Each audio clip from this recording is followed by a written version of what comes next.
Êxodo 3. Amém? Amém. O título da minha Bíblia aqui é Deus fala com Moisés do meio da sarça ardente. Deve ser mais ou menos isso que vocês têm aí, certo? Mas eu queria destacar um outro ponto aqui em Êxodo 3 que me chamou bastante atenção quando eu estava meditando na palavra. E queria começar fazendo uma pergunta. Vocês confiam mesmo que Deus é poderoso para resolver todas as coisas?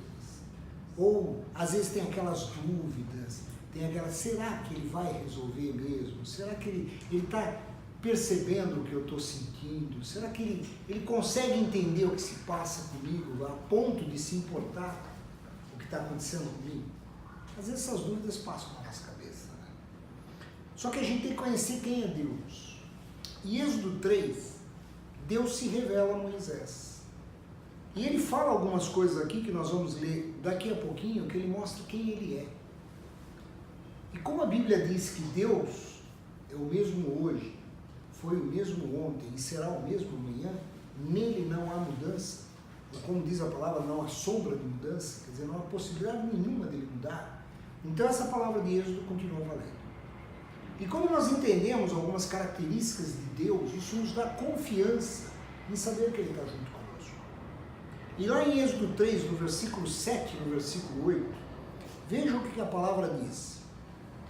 Um pouquinho antes Moisés é chamado, ele aparece, ele entra na caverna que tem a sarça ardente, tira a sandália dos teus pés, e no versículo 7, Deus fala com Moisés. Ele diz assim, ó, aliás, ele começa a falar no versículo 5, quando diz, não chegue com seus pés, eu sou o Deus de Abraão, mas no versículo 7, Deus diz assim, e disse o Senhor, tenho visto atentamente a aflição do meu povo que está no Egito, e tenho ouvido o seu clamor por causa dos seus extratores, porque conheci as suas dores. E no versículo 8 diz assim, portanto, desci para livrá-lo da mão dos egípcios, e para fazê-lo subir daquela terra a uma terra boa e larga, uma terra que mana leite e mel, ao lugar do cananeu, do eteu, do amoreu, do ferezeu, do eveu e do jebuseu. Amém?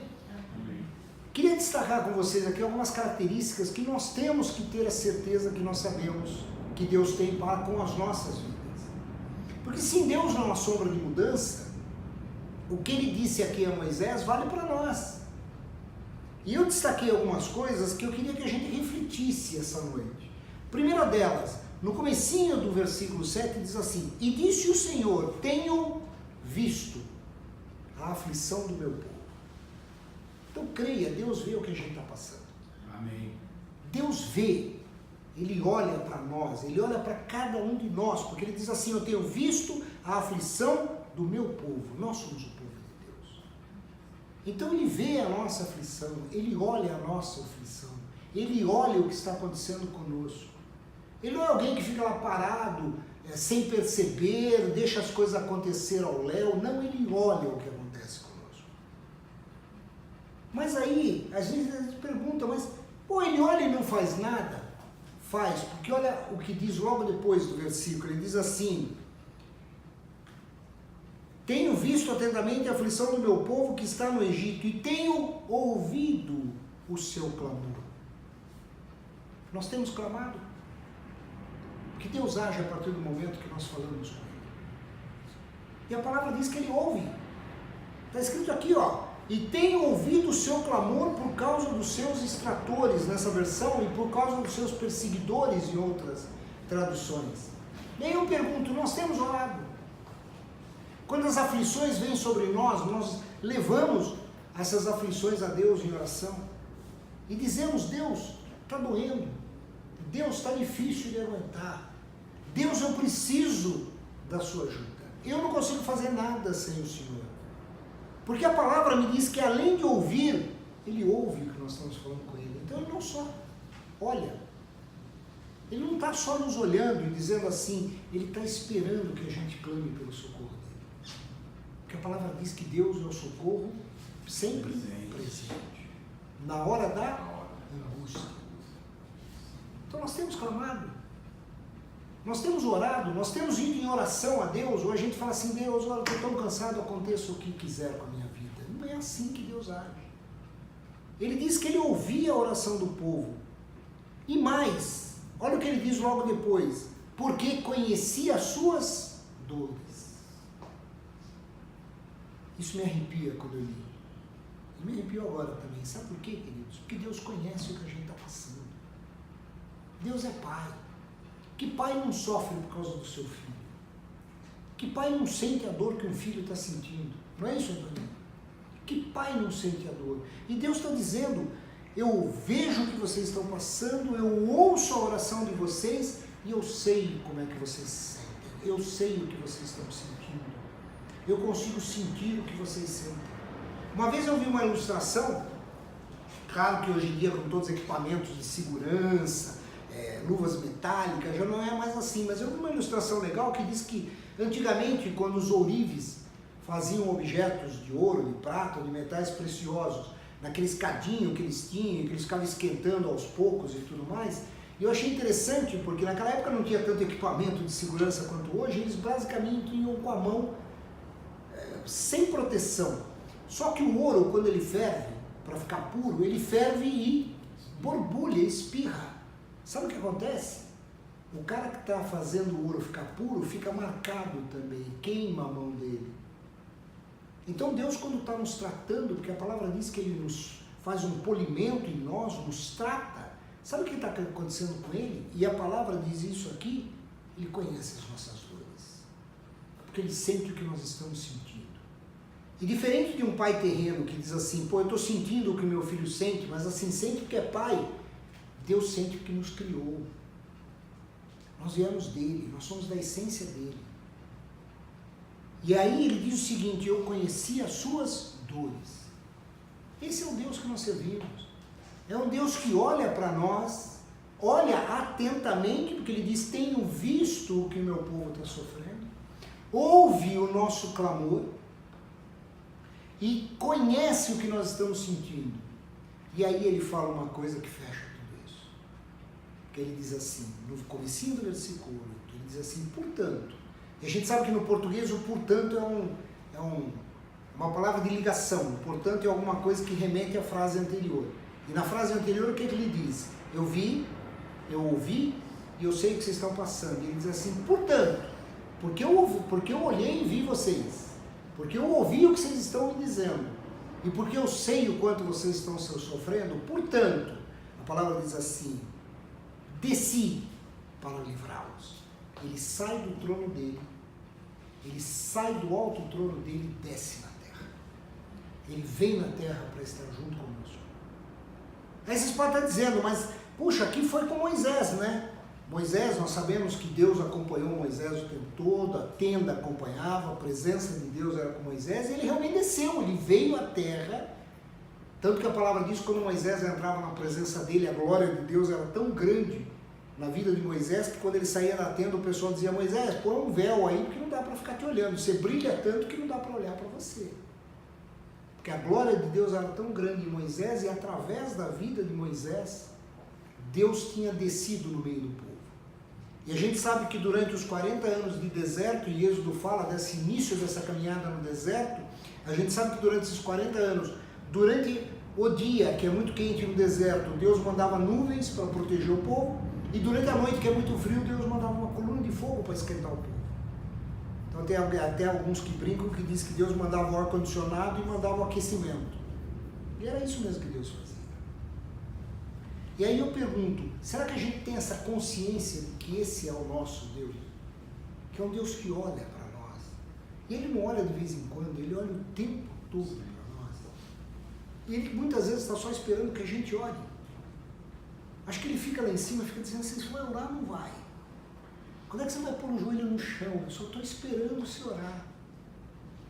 E acho que muitas vezes, porque a palavra diz que muitas vezes nós não sabemos orar como nós devemos por nós mesmos. E aí o Espírito Santo em nós se exprime com gemidos inexprimíveis. Vocês conhecem essa passagem? Porque diz que muitas vezes nós estamos num momento de dor tão grande que a gente só por gemidos se põe na presença de Deus. Mas isso, quando eu ouço isso, eu falo assim, Sabe o que Deus está dizendo nessa palavra? Que até por gemidos inexprimíveis, Ele está dizendo assim, eu estou olhando, eu só estou esperando você pôr o joelho no chão. Quando você pôr o joelho no chão e abrir a boca, Pai, já te ouvi. Já sei o que você está sentindo, já sei o que você vai pedir, estou te ouvindo. Agora eu vou descer para te ajudar. Eu estava esperando só isso. E você fica todo cheio de orgulho, não olha para mim, ou acha que você tem que passar isso sozinho. O que ele está dizendo aqui é o seguinte, eu estou olhando para o meu povo, eu não quero que eles passem sozinhos.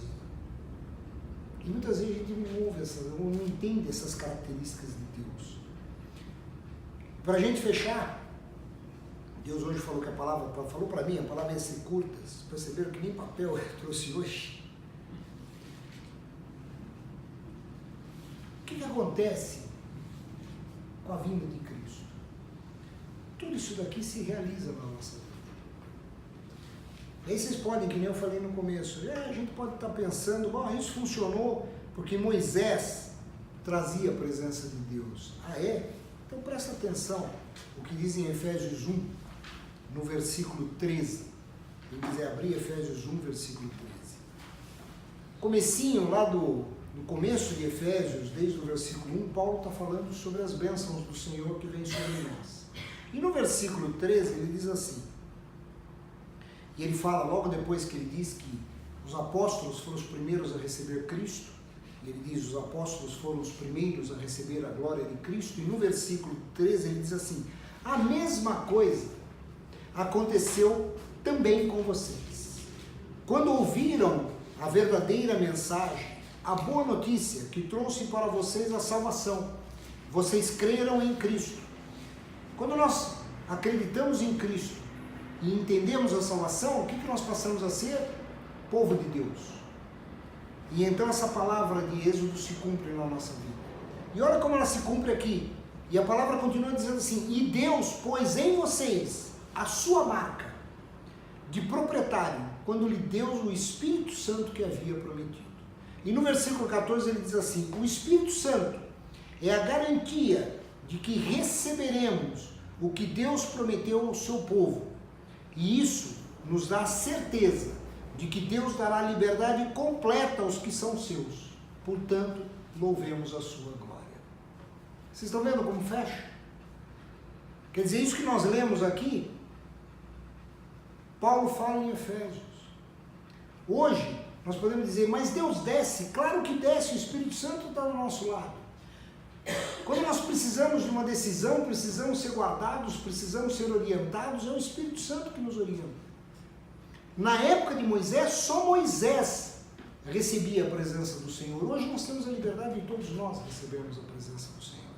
Hoje nós temos a liberdade de todos nós podermos entrar na presença do Senhor com liberdade, como diz a palavra. Nós temos liberdade para entrar na presença do Senhor. Então Deus, como não muda, Ele continua agindo da mesma forma. Ele olha para nós. Ele fica olhando, Ele sabe o que nós estamos passando, mas Ele está esperando o quê? Que a gente peça, que a gente ore. Mas não é muitas vezes orar só por pedidos, é orar para louvar, é orar para agradecer. Senhor, obrigado pelo que o Senhor fez, porque a coisa mais difícil que tem, às vezes, é a gente agradecer. No desespero, a gente ora desesperadamente, mas e quando a gente tem que só agradecer? Tem vezes que a gente tem que agradecer, Senhor, o Senhor deu livramento, hoje o dia foi bom, Senhor. Hoje o dia o Senhor abriu portas, hoje o dia o Senhor me colocou em posições que eu jamais pensei que fosse entrar. Continua me dando essa direção. E muita gente esquece realmente de agradecer, ou então a gente faz aquela oraçãozinha curta. Vocês já perceberam que quando a gente está com um problema sério, a gente dobra o joelho e fica, ora, Senhor, me abençoa, que dificuldade. Mas quando a gente tem um presente de Deus, Senhor, obrigado, viu? Obrigado, deita e dorme. A oração é curta, parece instantânea a oração. A gente devia com o coração agradecido, porque Ele está olhando para nós, Ele está ouvindo o que nós estamos falando, Ele sente o que nós sentimos. E aí o que eu entendo aqui, quer dizer, que tanto faz a gente entrar por sofrimento ou entrar por alegria, isso aqui funciona. Porque Ele está olhando para nós e falando, Ele está alegre. Olha como Ele está alegre. Ele está reconhecendo que eu abençoei Ele hoje. Como Ele está reconhecendo, quando a gente dobra o joelho e começa a orar, Ele fala, era tudo que eu queria ouvir. Ele agradecendo. Ele falando da minha presença na vida dele. E eu estou sentindo a alegria que Ele está sentindo. Eu vou descer e ficar do lado dele para a gente ter junto essa alegria. Vocês já sentiram, vocês já tiveram a experiência de quando alguma coisa bacana acontece, a gente orar e parece que a alegria aumenta quando a gente está orando? É o Espírito Santo do nosso lado. Se cumpre essa palavra, o Espírito Santo vem e fala assim, legal, você está reconhecendo, vamos junto. E é o que Efésios diz, nós somos selados por isso. E o Espírito nos dá essa liberdade. Então eu queria que com essa palavra de hoje, já estamos terminando, que isso ficasse para nós, que ficasse muito claro para nós, que o Deus do Antigo Testamento é exatamente igual ao Deus do Novo Testamento, é o mesmo Deus. E se lá para Moisés ele disse que ouvia, ele disse que olhava, ouvia e sentia, esse Deus continua nos olhando, nos ouvindo e sentindo. E hoje ele desce. Lembra que Hebreus fala que Jesus veio à terra, passou por todas as aflições, mas não pecou? Ele sabe exatamente o que nós sentimos. Então quando nós estamos com dores, Jesus sabe exatamente o que falar para Deus, porque diz a palavra que ele está à direita de Deus, ele sabe exatamente o que falar. E ele fala, Pai, a situação que ele está é difícil, porque dói mesmo. Dói mesmo. Vamos mandar o Consolador, deixa o Consolador descer. Vamos fazer um carinho nele, porque dói. É assim que Deus age. Eu queria que a gente pudesse entender essas características de Deus, porque ele não muda. E muitas vezes a gente não lembra disso. E a gente às vezes passa por alguma aflição e ao invés de orar a gente murmura. Ó Deus, por que isso está acontecendo comigo? Ó Deus, mas Deus está falando, eu sei o que está acontecendo. Eu estou junto com você. Ora, me busca. E a hora que você me buscar mesmo, de todo o coração, eu vou descer. Eu vou descer e vou ficar do teu lado. Mas você precisa me convidar. Tinha umas reuniões que eu frequentava há muito tempo atrás, o tio Pepe, quem conheceu ele da Frugóspio e tudo mais, ele falava uma expressão que eu gostava bastante. Deus é um cavalheiro. Se você o convidar para vir à sua casa, ele vai vir. Mas se você não o convidar, ele não vai entrar na força. Você precisa convidá-lo. Seja na tristeza ou na alegria. Nós precisamos convidar a Deus. Então eu queria que ficasse isso essa noite para nós. Que a gente entendesse que Deus é o Deus que nos olha, ouve, sente o que nós sentimos e desce. Na alegria ou na tristeza, ele desce ao nosso lado. Porque ele quer estar junto conosco. Na tristeza, para nos consolar. E na alegria, para rir junto conosco. E para aumentar o nosso ânimo. Amém? Amém. Muito bem.